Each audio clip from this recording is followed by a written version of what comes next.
어제 그런데 또 믿기 힘든 소식이 들렸죠. 검찰이 가장 그 문제 중심에 있는 것 같은데 예. 이명박 대통령 당시였죠. 네. 그 디도스 수사 와중에 아마 발견된 것으로 보이는데 검찰이 이미 국정원이 댓글 조작을 하고 있었다는 증거를 확보하고서도 2년 동안을 그냥 가지고 있다가 전혀 수사에 활용도 하지 않고 네. 관련 수사가 진행됨에도 불구하고 서류를 그 특수수사팀에 넘겨주지도 않고 네. 다시 청와대에 반납을 해버리는 네, 네. 사건이 발생을 했죠. 어떻게 보셨습니까? 이게 2012년에 네.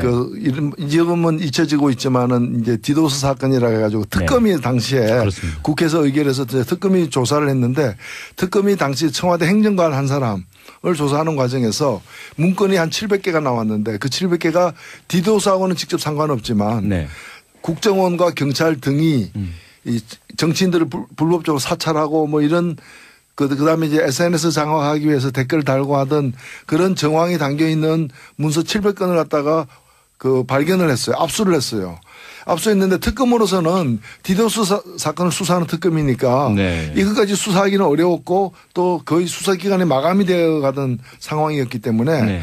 검찰에다가 넘겼고 이 얘기는 이걸 별건 수사하라는 얘기거든요. 그런데 검찰은 수사하지 않고 그 수사하지 않은 것도 문제고 그다음에 한 2년 있다가 네. 이걸 갖다가 그 청와대에다가 예, 반납을 하는 네. 그 증거를 갖다가 그 이제 은폐하고 이제 인멸한 네. 게 되는 거죠, 사실은. 수사를 해야 할 검찰이 오히려 수사의 단서와 증거가 되는 그러한 내용들을 묵혀두고 있다가 은폐해버렸다. 예. 상당히 큰 문제인데 더 큰 문제는 당시에 법무장관이 황교안 장관이었고요. 예. 이런 과정에 혹시라도 황교안 법무장관이 영향을 미친 것은 아니냐 이런 이야기가 나오고 있죠. 일단은 지금 필요한 건 뭔가 하면요. 네. 그 내용, 문건 내용에 대한 이제 수사가 필요한지도 따져봐야 되겠지만은 네네. 일단 그것이 이제 왜 수사가 그 속개되지 않고 또 증거가 청와대에 반납됐는지 누구 짓인지 당시 검찰총장 짓인지 아니면 법무부 장관의 지시에 의한 것인지 등에 대해서는 이건 진상조사가 필요한 부분입니다. 네네. 이건 새 법무부 장관이 마땅히 해야 될 일이라고 저는 생각합니다. 특히 그 부분을 그 법무장관 인사청문회 때 질문을 하셨지 않습니까? 유사한 게 나왔습니다. 네. 이미 예. 그 공개가 되었던 네. 원세훈 전 국정원장에 대한 어떤 수사 과정에서 이 확보된 여러 가지 증거들에 대해서 네. 법무부가 그 당시 이제 덮었던 부분에 대해서 네. 법무부가 다시 조사를 의향이 있냐고 제가 질문을 했는데 이 법무부 장관 후보자가 네, 박상기 후보자. 네. 지금 이제 법무부 장관이 됐죠. 네. 이분이 이제 그건 수사하겠다라고 그 조사를 하겠다. 네. 라고 얘기를 갖다가 분명히 했습니다. 확답을 주셨고요. 예, 그 했기 청문회 때문에 장소에서. 좀 기대해 봐야 될 것 같아요. 그리고 최동욱 전 검찰총장에 대한 혼외자 뒷조사 문제, 네. 개인정보보호법 위반 등의 그것도 검법행위죠. 예, 조사 진상조사를 하겠다고 했습니다. 문제는 그 당시에 어쨌든 모든 이 세 사건 모두에 황교안이라는 이름은 다 가장 중요한 역할에 의심을 받는 분으로 등장을 하는데 네. 문제는 노회찬 의원님 황교안 당시 법무장관과 개인적인 인연이 있으시잖아요. 예. 네. 고등학교 동창. 저는 네.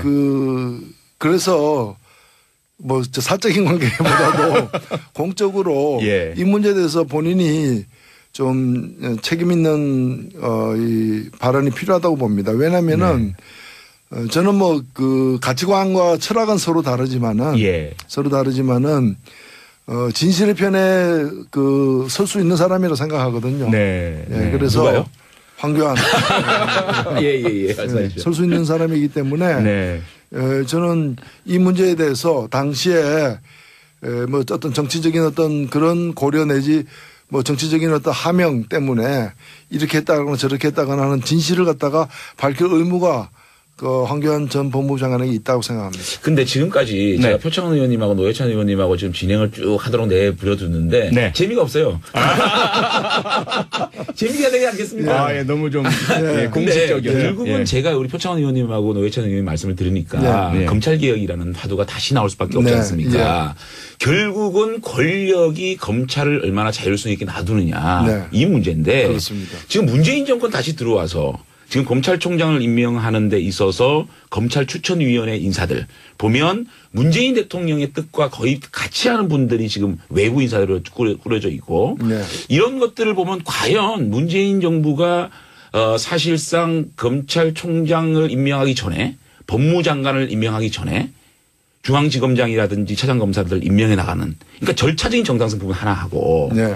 그다음에 보면은 법무부를 탈검찰화 시키겠다고 했는데도 장관 외에 차관이라든지 검찰국장 전부 다시 검찰로 채워지지 않았습니까? 이런 부분에 대해서 근본적으로 정의당 입장에서는 검찰개혁 문제에 있어서 조금 절차적 문제하고 내용적 문제에서 좀 문제가 있지 않느냐라는 지적은 가능하지 않을까요? 글쎄요. 저는 뭐 절차적으로는 당시 상황이 법무부 장관도 없었고 차관도 없었고 그다음에 검찰총장까지도 사임한 상태에서 그다음에는 대검 차장까지도 사실은 사임하지 않았습니까? 뭐 그런 상황에서 실제로 그러면 뭐 장관 청문회까지 다 해가지고 역순으로 지금 검찰총장 청문회는 7월 24일로 예정돼 있어요. 네.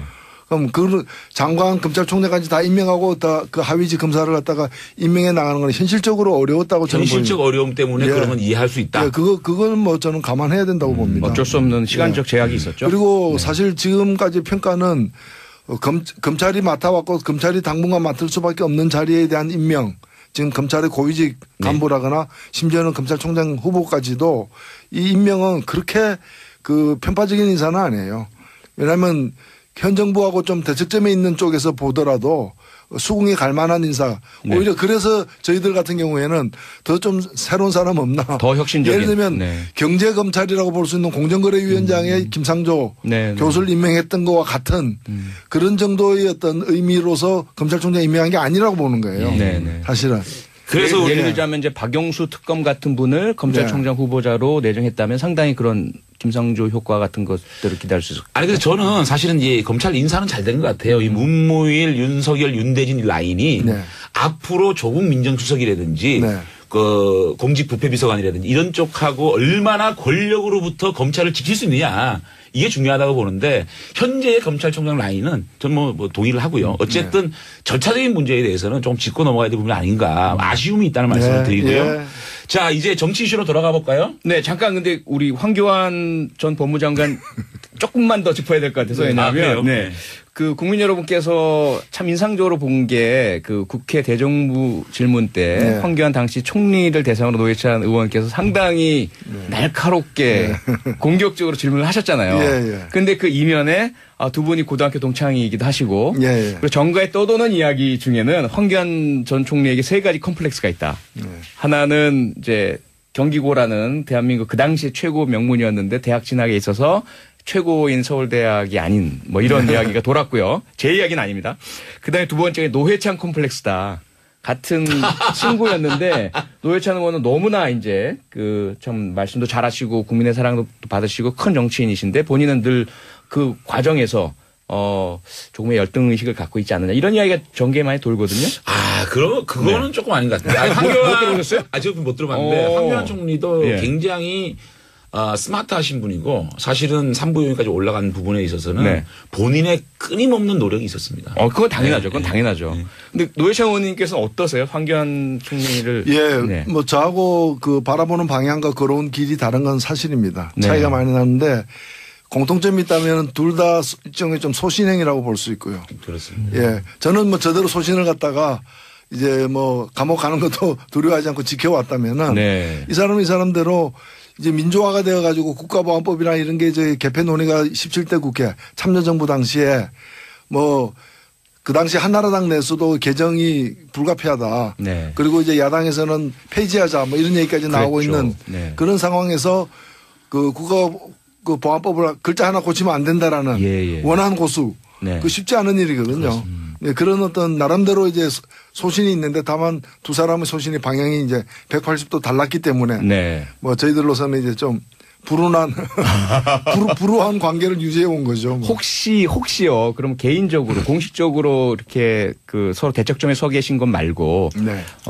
연락을 하시거나 또 조율하시거나 권고 또는 조언하시거나 이런 것이 전혀 없으신가요? 예, 뭐 조언할 게 별로 없죠. 뭐. 워낙에 자기 소신들도 있고 하니까. 예. 근데 뭐 그 전에 제가 그 법사위 있을 때는 네. 17대 국회에서 제가 4년을 법사위에 있었는데 네. 그때는 제 마크맨이었어요. 예. 네네. 그래서 이제 뭐 법무부의 어려운 사정 같은 걸 뭐 얘기를 해 주기도 하고 그랬습니다. 네. 국정원과 경찰 등이 이 정치인들을 불법적으로 사찰하고 뭐 이런 그다음에 이제 SNS 장악하기 위해서 댓글 달고 하던 그런 정황이 담겨 있는 문서 700건을 갖다가 그 발견을 했어요. 압수를 했어요. 압수했는데 특검으로서는 디도스 사건을 수사하는 특검이니까 네. 이것까지 수사하기는 어려웠고 또 거의 수사기간이 마감이 되어 가던 상황이었기 때문에 네. 검찰에다가 넘겼고 이 얘기는 이걸 별건 수사하라는 얘기거든요. 그런데 검찰은 수사하지 않고 그 수사하지 않은 것도 문제고 그다음에 한 2년 있다가 네. 이걸 갖다가 그 청와대에다가 예, 반납을 하는 네. 그 증거를 갖다가 그 이제 은폐하고 이제 인멸한 네. 게 되는 거죠, 사실은. 수사를 해야 할 검찰이 오히려 수사의 단서와 증거가 되는 그러한 내용들을 묵혀두고 있다가 어제 그런데 또 믿기 힘든 소식이 들렸죠. 검찰이 가장 그 문제 중심에 있는 것 같은데 예. 이명박 대통령 당시였죠. 네. 그 디도스 수사 와중에 아마 발견된 것으로 보이는데 검찰이 이미 국정원이 댓글 조작을 하고 있었다는 증거를 확보하고서도 2년 동안을 그냥 가지고 있다가 전혀 수사에 활용도 하지 않고 네. 관련 수사가 진행됨에도 불구하고 서류를 그 특수수사팀에 넘겨주지도 않고 예. 다시 청와대에 반납을 해버리는 네네. 사건이 발생을 했죠. 어떻게 보셨습니까? 이게 2012년에 네. 그 이름 지금은 잊혀지고 있지만은 이제 디도스 사건이라 해가지고 특검이 당시에 그렇습니다. 국회에서 의결해서 특검이 조사를 했는데 특검이 당시 청와대 행정관 한 사람을 조사하는 과정에서 문건이 한 700개가 나왔는데 그 700개가 디도스하고는 직접 상관없지만 을 받는 분으로 등장을 하는데 네. 문제는 노회찬 의원님 황교안 당시 법무장관과 개인적인 인연이 있으시잖아요. 예. 네, 고등학교 동창. 저는 뭐 네. 그래서 뭐 사적인 관계보다도 공적으로 예. 이 문제에 대해서 본인이 좀 책임 있는 이 발언이 필요하다고 봅니다. 왜냐면은 저는 뭐 그 가치관과 철학은 서로 다르지만은 예. 진실의 편에 그 설 수 있는 사람이라고 생각하거든요. 네. 예, 그래서 누가요? 황교안 예. 말씀하십시오. 설 수 있는 사람이기 때문에 네. 저는 이 문제에 대해서 당시에 뭐 어떤 정치적인 어떤 그런 고려 내지 뭐 정치적인 어떤 하명 때문에 이렇게 했다거나 저렇게 했다가 은폐해버렸다. 예. 상당히 큰 문제인데 더 큰 문제는 당시에 법무장관이 황교안 장관이었고요. 예. 이런 과정이 혹시라도 황교안 법무장관이 영향을 미친 것은 아니냐 이런 이야기가 나오고 있죠. 일단은 지금 필요한 건 뭔가면요. 네. 그 내용 문건 내용에 대한 수사가 필요한지도 따져봐야 되겠지만은 네네. 일단 그것이 이제 왜 수사가 그 속개되지 않고 또 증거가 청와대에 반납됐는지 누구 짓인지 당시 검찰총장 짓인지 아니면 법무부 장관의 지시에 의한 것인지 등에 대해서는 이건 진상조사가 필요한 부분입니다. 네네. 이건 새 법무부 장관이 마땅히 해야 될 일이라고 저는 생각합니다. 특히 그 부분을 그 법무장관 인사청문회 때 질문을 하셨지 않습니까? 유사한 게 나왔습니다. 네. 이미 예. 그 공개가 되었던 네. 원세훈 전 국정원장에 대한 어떤 수사 과정에서 이 확보된 여러 가지 증거들에 대해서 네. 법무부가 그 당시 이제 덮었던 부분에 대해서 네. 법무부가 다시 조사를 의향이 있냐고 제가 질문을 했는데 이 법무부 장관 후보자가 네, 박상기 후보자. 네. 지금 이제 법무부 장관이 됐죠. 네. 이분이 이제 그건 수사하겠다라고 그 조사를 하겠다. 네. 라고 얘기를 갖다가 분명히 했습니다. 확답을 주셨고요. 예, 그 했기 청문회 때문에 좀 장소에서. 기대해 봐야 될 것 같아요. 그리고 최동욱 전 검찰총장에 대한 혼외자 뒷조사 문제, 네. 개인정보보호법 위반 등의 그것도 범법행위죠. 예, 조사 진상조사를 하겠다고 했습니다. 문제는 그 당시에 어쨌든 모든 이 세 사건 모두에 황교안이라는 이름은 다 가장 중요한 역할에 의심